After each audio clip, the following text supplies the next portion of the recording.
근데 자기가 평범한 다는 생각을 하고 내가 지금 큰 꿈을 가지고 있지만 알바를 한다고 할 때 그 느끼는 자괴감, 자존감이 막 떨어지는 느낌도 많이 들 것 같아요. 이런 건 좀 어떻게 좀 이겨낼 수 있을까요? 내가 지금 처한 상황에 자괴감을 느낄 필요는 아예 없다고 봐요. 의미가 없는 행동이라고 보죠. 저는 물론 자괴감 안 느낄 수 없지만 그렇다고 너무 가상의 인물이나 나와 굳이 비교할 필요가 없다고 보는데 그게 어렵잖아요. 그래서 저는 그때 좀 웃긴 얘기고 편법이긴 하지만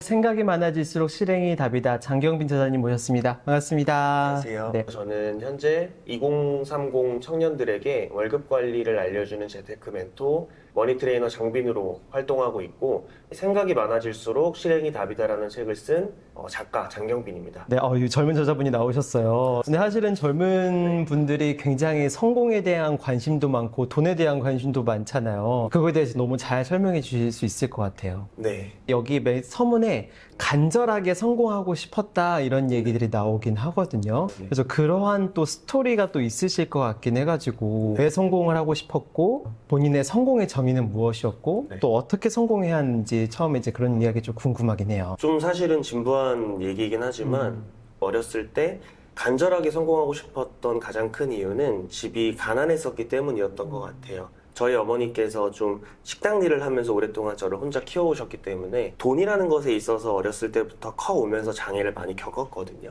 그래서 이 돈이라는 거에 있어서 어머니와 제가 해방될 수 있다면 그게 성공 아닐까라는 생각을 가지고 어렸을 때부터 쫓았던 게 성공인데 네. 그때 생각했던 돈에 있어서의 성공이랑 지금에 와서 돌아보면 정의할 수 있는 성공의 기준은 조금 다르긴 한 것 같아요. 그쵸. 네네. 근데 사실 이게 돌아보면은 이런 성공이란 게 결핍된 동기가 막 집착하게 될 수도 있고, 근데 반대로 그게 딱 건강으로 승화해서 열망이나 열정으로 되는 경우도 있는 것 같기도 그쵸. 하고, 네네. 좀 어떠셨어요? 가난 때문에 간절히 성공을 바랬던 그 마음가짐이 제 삶의 방향을 건강한 쪽으로 이끈 건 맞았던 것 같아요. 예를 들어 어떤 걸 쉽게 포기하지 않으려고 하는 성격을 가지게 된 것이라던가 저는 좀 걱정이 많아서 무언가를 쉽사리 하지 못하는 성격에 가까웠는데 그런 걸 바꿔준 방향으로서는 건강하게 작용하긴 한 것 같아요. 그런데 그 과정에서 좀 건강하지 못했던 것도 있었거든요. 돈에 대한 집착이 좀 강하게 좀 발현이 됐다든지 처음 성공했을 때 그 돈을 사치스럽게 사용을 해봤다든지 그건 좀 건강하지 않게 작용을 했던 것 같기도 해요. 그러나 아주 많은 부분은 건강하게 작용하지 않았을까? 그 이제 지금은 그 결핍이 해소될 정도로 재정적으로 성공하셨을까요? 네. 스스로는 그렇게 여기고 있습니다. 그 기준은 어떻게 되세요? 지금보다 어렸을 때를 생각해보면 엄청나게 비싼 액세서리, 돈, 여자, 명예, 엄청나게 멋있는 외관의 슈퍼카 이런 것들을 성공으로 여겼다면 그런 것들에 매몰되지 않는 내가 원하는 것들을 원할 때 할 수 있을 만큼의 재정적 여유를 가지는 것 그게 꼭 물질에서 오는 것이 아니라 시간에도 동일한 개념이 적용된다고 좀 보거든요. 예를 들자면 지금보다 어렸을 때 일해야 돼, 돈 벌어야 된다라는 핑계로 가족이나 제가 사랑하는 여자나 친구들과의 시간을 소중하게 대하지 않았었던 때가 있어요. 그로 인해 사람들을 잃었지만 돈을 얻게 됐을 때 결과가 저한테 마냥 행복하진 않았거든요. 그런데 지금은 제가 돈을 조금 포기하더라도 부족하지 않으니 제가 사랑하는 사람에게 제 시간을 할애할 수 있는 것이 저는 좀 성공했다, 자유로워졌다라고 봐요.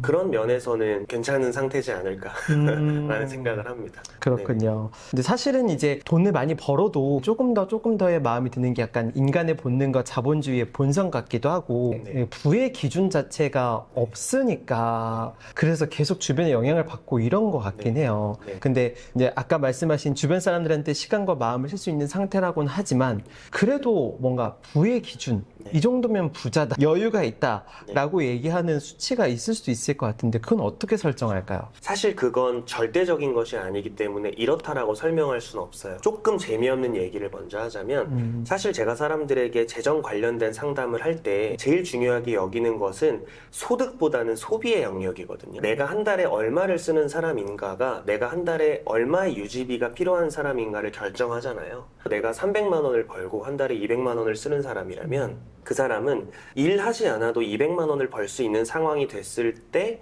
성공했다고 볼 수 있죠. 그런데 이 기준은 말씀하신 것처럼 욕심이라는 게 생기고 보상심리라는 게 생기기 때문에 계속 더한 것들을 원하게 되거든요. 근데 그런 것들을 내려놓는 순간 정말 진심으로 나는 이 돈만 가지고 평생 살 수 있겠다라는 마음이 생기면 그때가 성공의 기준이라고 좀 볼 수 있을 것 같아요. 조금 비유해보자면 어렸을 때부터 저는 외모의 컴플렉스가 강했거든요.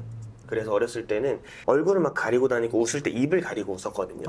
근데 제가 조금 그런 것들을 이겨내면서 제 자신을 가꾸기 시작하면 그 순간에 만족되는 게 아니라 더 나은 것을 원하잖아요. 스스로에게 만족하는 게 아니라 나는 어떤 연예인처럼 되고 싶어 하면 밑도 끝도 없다고 생각하거든요. 그러니까 돈처럼 외모처럼 그런 기준이 중요한 것 같아요. 맞아요. 현재의 나를 완전히 받아들이는 게 되게 중요하네요. 그쵸. 지금 나를 바라보고 내가 지금 필요한 게 무엇인지 이것만 알면은 진짜 마음의 부자가 될 수 있을 것 같다는 생각이 좀 들긴 하네요. 또 같은 젊은 세대로 젊은 세대에 대한 이야기들을 많이 주셨어요.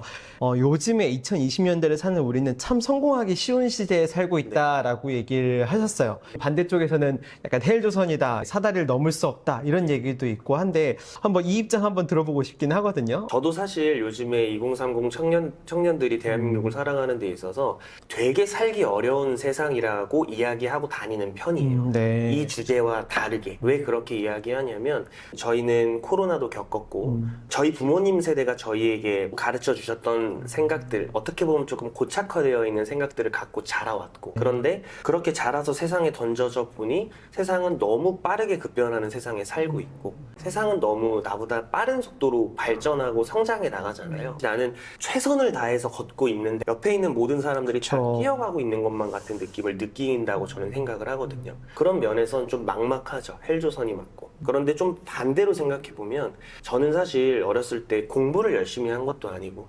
그렇다고 뭐 신체 능력이나 외모가 뛰어난 것도 아니고 학벌이 좋은 것도 아니거든요. 그럼에도 불구하고 동 나이 또래로 보았을 때 부족함 없이 살고 있다고 설명할 수 있어요. 네. 그런데 이게 한 20년 전과 지금이 달라서인 것 같아요. 예를 들어 제가 지금 고졸이라면 이런 대중매체에 고졸이 나와서 성공에 대해서 이야기하는 게 사실은 좀 안 이꾸었을 거잖아요. 그런데 지금은 제가 이런 채널에 나와서 저는 이런 사람입니다, 이런 책을 쓴 사람입니다 라고 이야기해서 저 사람 학벌이 뭐야 라고 물어보진 않을 것 같아요. 그런 면에선 성공하기 쉬운 세상에 살고 있는 게 맞다고도 보는 거죠. 현실과 이상의 괴리가 존재하기는 하지만 장벽이 없어진 것은 분명한 세상인 것 같아요. 과거에 비해서. 그러니까 옛날에 성공의 방식이 딱 하나였다면 그렇죠. 이제 정말 다양하게 할 수 있으니까 그래서 하는 게 되게 중요하다, 실행이 답이다라는 게 약간 그런 맥락일 수도 있겠네요. 네네.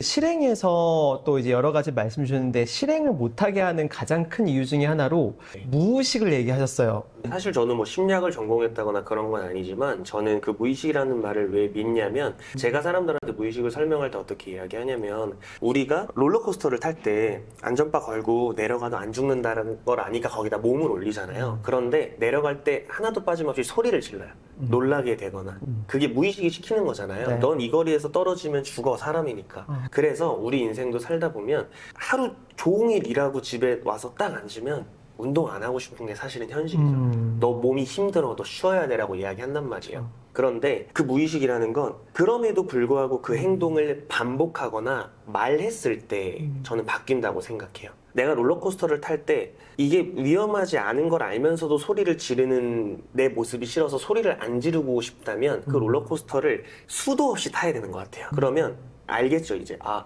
이때쯤 떨어지겠구나, 이건 위험한 게 아니겠구나 하고 떨어진다고 저는 보거든요. 근데 반대로 행동하기가 어려울 수 있어요. 예를 들어 운동을 매일 가겠다고 결심한 사람이 있지만 일주일에 한 이틀은 가는데 3일은 도저히 못 가는 거예요. 그러면 자기 스스로에게 말이라도 해야 되는 것 같아요. 아, 오늘 저녁은 난 운동 가는 거야. 스스로에게 일종의 좀 최면 세뇌 같은 걸 거는 거죠.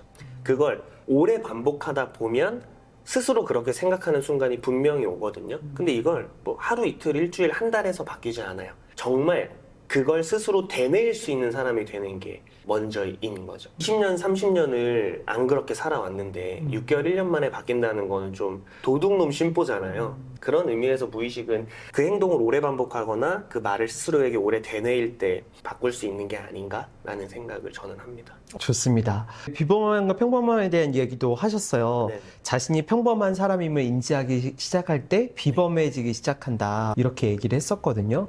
근데 자기가 평범한 나는 생각을 하고 내가 지금 큰 꿈을 가지고 있지만 알바를 한다고 할 때 그 느끼는 자괴감, 자존감이 막 떨어지는 느낌도 많이 들 것 같아요. 이런 건 좀 어떻게 좀 이겨낼 수 있을까요? 내가 지금 처한 상황에 자괴감을 느낄 필요는 아예 없다고 봐요. 의미가 없는 행동이라고 보죠. 근데 이 자괴감은 좀 약간 인간의 본능인 것 같아요. 네. 이렇게 SNS 보면은 올라오는 감정들이어가지고 네네. 안 느끼기는 어려운 것 같고 어떻게 해야 될까요? 저는 물론 자괴감 안 느낄 수 없지만 그렇다고 너무 가상의 인물이나 나와 굳이 비교할 필요가 없다고 보는데 그게 어렵잖아요. 그래서 저는 그때 좀 웃긴 얘기고 편법이긴 하지만 내 기준 나보다 조금 모자라다고 생각하는 사람들의 사례를 많이 듣기도 해요.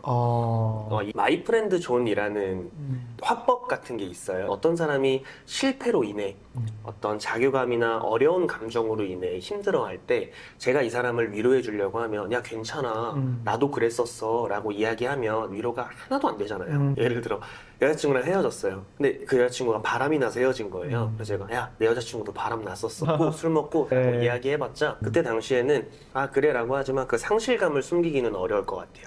근데 거기에다 대고 니만 무슨 말인지 알겠다. 근데 내 친구 철수라고 있어. 내 친구 철수도 여자친구가 바람이 났어서 헤어졌었는데 알고 보니까 그 여자가 결혼하고 나서 나쁜 마음을 먹고 있었다더라. 알고 보니 그 여자 잘 피한 거더라. 너도 그냥 차라리 그렇게 생각하고 잊어버리자 라고 이야기하는 어떤 개념이거든요. 내가 혼자 되뇌어 보는 거죠. 나 정도면 그래도 괜찮구나. 내가 충분히 열심히 살아갈 만한 이유가 존재하구나라는 걸 좀 많이 되뇌이다 보면 자괴감이 많이 사라지는 것 같아요. 좋습니다. 저도 그렇게 많이 하거든요. 제가 무슨 실패하거나 하면은 이러한 실패한 사례를 찾아보는 것 같아요. 실패한 사례를 찾아보면은 네. 당연히 그 사례만 나오지 않고 그 실패를 기반으로 무언가를 이룬 서사 스토리가 나오니까 그거를 보면은 엄청 큰 동기나 부여가 되긴 하더라고요. 저기 성공한 사람들 많이 만나셨죠? 이분들의 좀 약간 공통점이 있으셨을까요? 정말 말 그대로 실행이 몸에 밴 사람들이 훨씬 많죠. 그러니까 일단 해봐가 많은 것 같아요. 예를 들어 멋진 몸을 가지고 싶지 않은 사람은 없잖아요. 그런데 멋진 몸을 가진 사람들은 전부 공통적으로 일단 해본 거죠. 헬스장에 나가봤다거나 한강에 나가서 뛰어봤다거나 안 되면 집 계단이라도 오르락 내리락 했다거나 이 영상에서 이야기하는 성공한 사람의 기준을 재정적 성공이라고 본다면 제가 봐왔던 재정적 성공을 이룬 사람들은 일단 돈 벌 궁리를, 돈을 모아볼 궁리를, 돈을 불려볼 궁리를 해보고 그걸 실행으로 옮긴 사람들인 것 같아요. 생각을 많이 하는 무모한 계획보다는 조금 도전적으로 실행해보는 모습들이 중요하고 그런 모습들을 가지고 있는 사람들이 제가 봐온 성공한 사람들의 공통점인 것 같습니다. 굉장히 좋은 포인트인 것 같아요. 한번 마지막에 성공에 대한 이야기 더 해보고 싶긴 한데 이제 돈에 대한 이야기 한번 해보고 싶긴 하거든요. 네. 돈에 대한 정의. 지금 저에게 상담을 받으시러 오는 분들에게 가장 첫 번째로 하는 질문이긴 한데요. 당신이 생각했을 때 진정한 부의 의미는 무엇이냐라는 질문을 무조건 해요.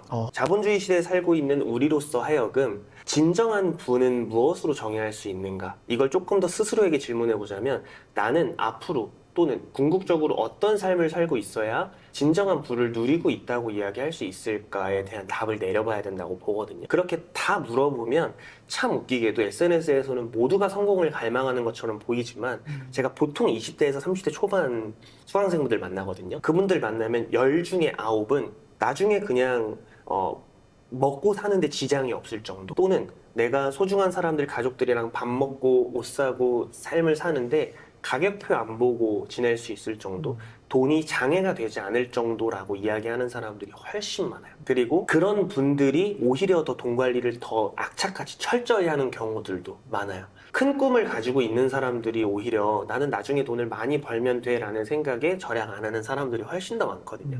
그러니까 제가 생각했을 때 돈이라고 하는 건 나 스스로 내 인생을 조금 자부심 있게 살고 있다고 느끼게 해주는 어떤 완충제일 뿐인 거죠. 내가 예를 들어 안정적인 삶을 살고 싶다면 지금부터 돈을 안정적으로 관리할 수 있는 사람이 되어야 하거든요. 그런데 내가 성공하는 삶을 살고 싶다면 지금부터 돈을 성공하는 사람처럼 써도 된다는 건 아닌 거죠. 그런 의미에서 저는 돈은 사실 성공과 직결된다고 보지는 않아요. 그러면 돈은 약간 자신의 자존을 지킬 수 있는, 독립을 지킬 수 있는 그런 네. 기반 같은 거라고 정의를 하시는 걸까요? 그렇죠. 많은 사람들이 제가 부자가 되면 저와 제 주변 사람들을 지킬 수 있으니까요 라고는 이야기하지만 돈으로부터 자유를 얻고자 하는 가장 원초적인 욕망은 어쨌든 간에 자기 자신을 위한 거거든요. 예를 들어 자기가 정말 배고파서 굶어 죽을 상황이 왔는데 앞에 있는 음식을 친구에게 줄 수 있을까?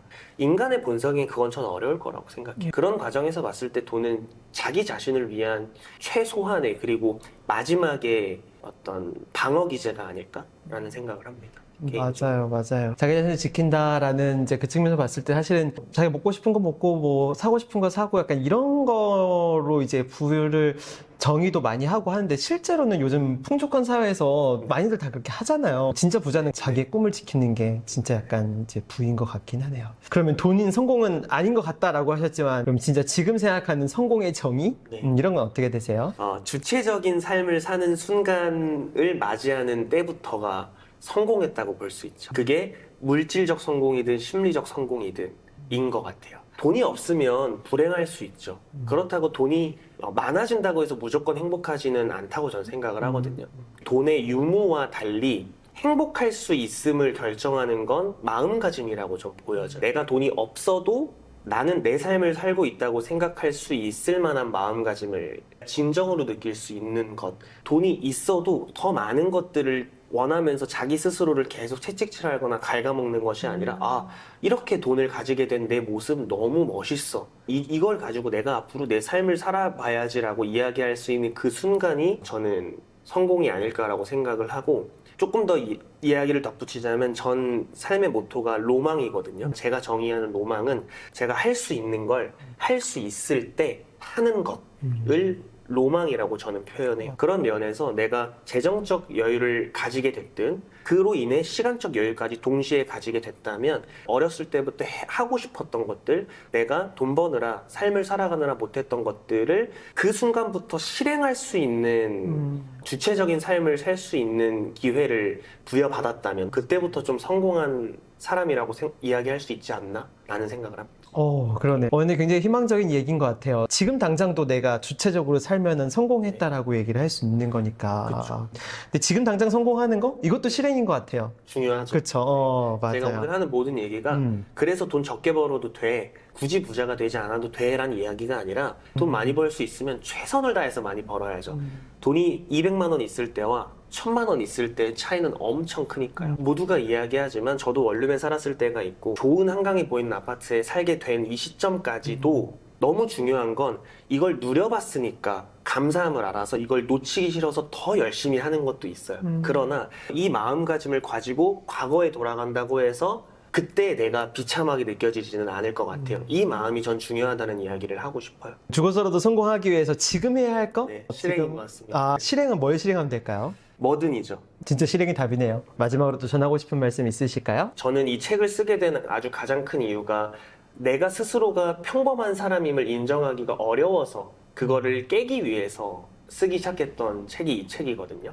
그래서 이 영상을 보시는 2030 청년분들께서 혹시 내가 지금 남들보다 조금 뒤처지는 것이 아닌가 또는 이렇게 살아서 세상이 정해놓은 평범한 기준에서라도 내가 살아갈 수 있을까라는 고민을 하고 계시는 분들이 있다면 그분들에게 이런 말씀을 저는 드리고 싶어요. 제가 생각하는 젊음이라고 하는 건 실패해도 괜찮아라는 마음가짐을 가질 수 있는 나이인 것 같거든요. 그렇다고 해서 그 실패가 모든 걸 무모하게 도전하라는 이야기가 아니라 가다가 넘어져도 괜찮으니까 멈춰있지만 말아라는 이야기를 해주고 싶은 거거든요. 거창한 거 말고 아주 작은 것부터 실행해 나가실 수 있는 계기가 되는 영상이 되었으면 하는 바람입니다. 네, 좋습니다. 진정한 인생의 성공을 많은 사람들이, 많은 청년들이 이뤘으면 좋겠네요. 네, 오늘 정말 좋은 인사이트와 좋은 지혜 너무 감사합니다. 네, 감사합니다. 네. 네.